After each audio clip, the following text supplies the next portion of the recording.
America, 1939, a shoe cleaning boy who is 10 years old. He just stands in front of the bank to clean shoes for white men. While cleaning, he hears many secrets in the finance industry. Waiting till they throw money and leave, he notes what he heard in a notebook. What he wants is the knowledge about finance. He even throws to the bank's window, sneaks to hear the meeting inside. The boy, Bernard Garrett, wants to become a financial expert. In the 50s of the last century, the finance of the U.S. is dominated by white people. Bernard bought 2 banks, traded estates and owned 177 houses. From a shoe cleaning boy to an estate giant. When he was 25 years old, he went to find a house with his wife. He saw the area of black people full of people living, while the area of the white has many blank spaces. The black people have the demand of hiring houses, but they don't have any to hire.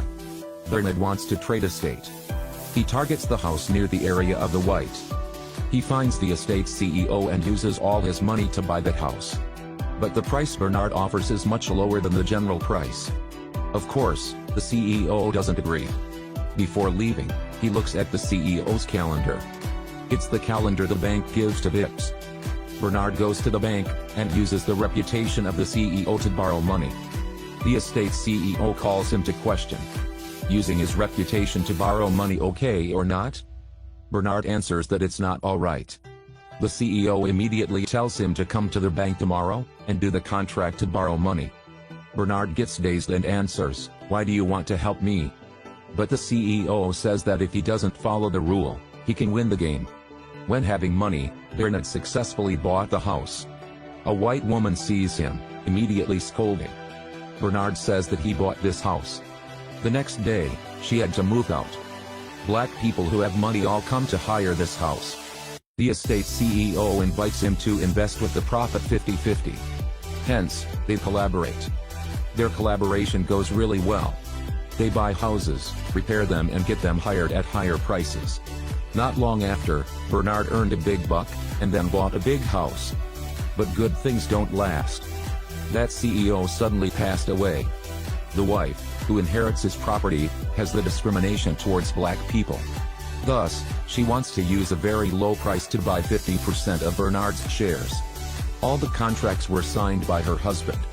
Bernard finds the CEO, but he changes his attitude. At that moment, an idea comes up in his mind. He wants to buy this bank. Bernard knows Joe, who is the richest black man in this area. Joe immediately gets Bernard's idea. They get each other very well. Bernard finds his white friend, Matt, to represent them. Bernard and Joe immediately train Matt to have the style of the rich. Playing golf, learning about financial knowledge and estates. Enjoy good dishes and wines, wearing designated vestments. After a month, Matt looks like a real rich man. Under the order of 2 black people, Matt approaches the bank's director. After sometimes they play golf together, they get more familiar with each other. One day, Matt offers to buy the bank. He offers the price $2,400,000.